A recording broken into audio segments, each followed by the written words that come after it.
ஒரு தொடரை இழுபறிக்கு பிறகு ஒருவழியாக வெற்றிகரமாக விஜய் அவர்கள் முதலமைச்சராக பதவியேற்றுக் கொண்டார். ஒரு 9 பேரும் அமைச்சர்களாக பதவியேற்றுக் கொள்ள ஒரு அதிகாரப்பூர்வ லிஸ்ட் வந்திருக்கு. போர்ட்போலியோஸ் எல்லாம் டிசைட் ஆகலைனாலும் ஒரு 9 பேருடைய லிஸ்ட் வந்திருக்கு. சோ அந்த எதிர்பார்த்த அந்த பதவியேற்பு விழா அப்படிங்கிறது சிறப்பா முடிஞ்சது. அந்த விழா முடிஞ்சது நம்ம சொல்றப்பவே சர்ச்சைகளும் தொடங்கிருச்சு. அதாவது இந்த விழாவில ஒழிக்கப்பட்ட அந்த பாடல்கள்ல சர்ச்சை தொடங்கி இருக்கிற அந்த விழாவினுடைய தொடக்கத்துல தேசிய கீதமும் வந்தே மாதரமும் பாடப்பட்டதாகவும் விழாவினுடைய முடிவுல தமிழ் தாய் வாழ்த்து பாடப்பட்டதாகவும் இது தமிழ் தாய் வாழ்த்தை இறுதியில பாடி தமிழ் தாய் வாழ்த்துக்கு ஒரு இழுக்கு, தமிழ்நாட்டுக்கு ஒரு இழுக்கு அப்படின்ற எதிர்கட்சிகள் பிரச்சனைகளை கிளப்ப ஆரம்பிச்சுட்டாங்க. விஜய் அவர்கள் செஞ்சது தவறா அப்படின்னு பார்த்தா எந்த ஒரு தவறையும் அவர் செய்யல. அதாவது இந்த மாதிரியான பாடல்கள் ஒழிக்கிறதுக்கு அப்படிங்கிறதுக்கு எந்த விதமான ஒரு கட்டுப்பாடுகளோ ஒரு ரிட்டர்ன் ரூல்ஸோ கிடையாது. உண்மையை சொல்ல போனா இதுக்கு முன்னாடி இந்த 1950கள் 60கள் இந்த சட்டசபை அப்படிங்கிறது ஒரு உருவான காலத்துல பொதுவான கடவுள் வாழ்த்து பாடல்கள், அதுக்கப்புறம் தேசிய கீதம், இது மட்டும்தான் இருந்துச்சு.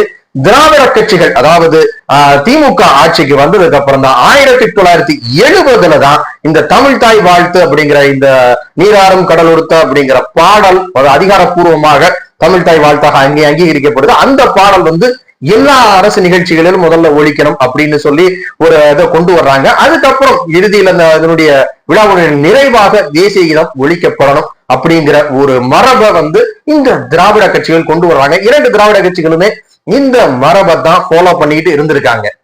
இப்படி திராவிட கட்சிகள் இந்த தமிழ் தாய் வாழ்த்து இப்படி ஒரு இதா கொண்டு மரபா வச்சிருக்கும் போது 2021 திமுகவினுடைய அரசாங்கம் திரு ஸ்டாலின் அவர்கள் தமிழ் தாய் வாழ்த்து முதல்ல பாடப்படணும், அதுக்கப்புறம் தேசிய கீதம் இறுதியில ஒழிக்கணும் அப்படின்னு சொல்லி கொண்டு வந்தாரு. அந்த தேசிய கீதம் கூட கவர்னர் கலந்துகிட்ட பல நிகழ்ச்சிகள்ல ஒழிக்கல, அது ஒரு சர்ச்சையானதெல்லாம் நம்ம பார்த்தோம். பட் இங்க விஜய் அவர்கள் அந்த மரபை மாற்றி அமைச்சிருக்கிற அந்த திராவிட இது அவர் ஒரு சொல்லக்கூடிய ஒரு மெசேஜான்னு தெரியல. திராவிட கட்சிகள்ல இருந்து என்னுடைய கொள்கை வேற மாதிரி இருக்கும், தேசம் ஃபர்ஸ்ட் அப்படிங்கிற ஒரு கொள்கையை அவர் எடுக்கிறாரா, இல்ல மத்திய அரசாங்கத்தோட நான் இணக்கமாக போக விரும்புறேன், என்னுடைய தமிழ்நாடு என்னுடைய கொள்கை அப்படிங்கிறது வேற மாதிரியாக இருந்தாலும் எனக்கு இந்த தேசமும் இந்த மத்திய அரசும் நான் இது பண்ண விரும்பல அப்படிங்கிற ஒரு பாலிசியை முன்னெடுக்க காமிக்கிறாரா அப்படிங்கிறது தெரியல. பட் எதுவாக இருந்தாலும் விஜய் அவர்கள் செய்தது அப்படிங்கிறது எந்த விதமான ஒரு தவறும் இல்லை. எப்படி ஸ்டாலின் அவர்கள் ஒரு பாலிசியாக அதை கொண்டு வராரோ அதே மாதிரி தன்னுடைய சொந்த பாலிசியை கொண்டு வர்றதுக்கு விஜய் அவர்களுக்கு முழு உரிமையும் அதிகாரமும் இருக்கு அப்படிங்கிறதா உண்மை. அதனால இந்த இடத்துல விஜய் அவர்கள் செஞ்சது எந்த விதமான ஒரு தவறும் இல்லை. ஆனா இந்த ஒரு சின்ன மாற்றத்துக்கு எதிர்கட்சிகள் கேள்வி எழுப்ப ஆரம்பிச்சுட்டாங்க. அதாவது இதுதான் விஜய் அவர்கள் தமிழுக்கும் தமிழ் தாய் வாழ்த்துக்கும் கொடுக்கக்கூடிய மரியாதையா, தமிழ் தாய் வாழ்த்த கடைசியில தள்ளிட்டாங்க, தேசிய கீதத்துக்கு பின்னாடி தள்ளிட்டாங்க அப்படின்னு பல எதிர்ப்பு குரல்கள், கண்டன குரல்கள் எல்லாம் ஒரு பக்கம் வந்துகிட்டு தான் இருக்கு.